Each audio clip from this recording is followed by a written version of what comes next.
ন্যূনতম চলছে। আমাদের যারা সম্মানিত যাত্রীরা আছেন, যারা আছেন, ওনাদের যাতে কোনো হয়রানি না হয়, ওনাদের কোনো বেগতিক অবস্থা না পড়েন। আমরা কিন্তু আমাদের লোকজন, আমরা সর্বোচ্চ সংখ্যক লোক রেখেই আমরা কিন্তু এখানে দাঁড়িয়েছি। তার মানে আমরা অপারেশন কার্য কোনো ব্যাঘাত করছে না।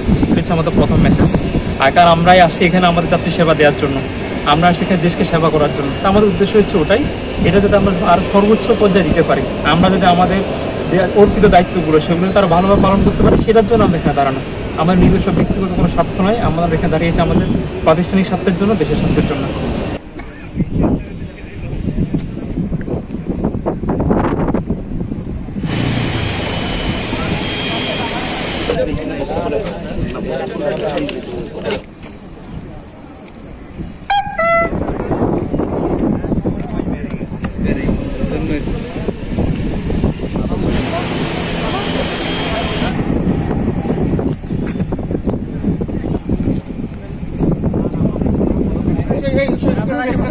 Hey,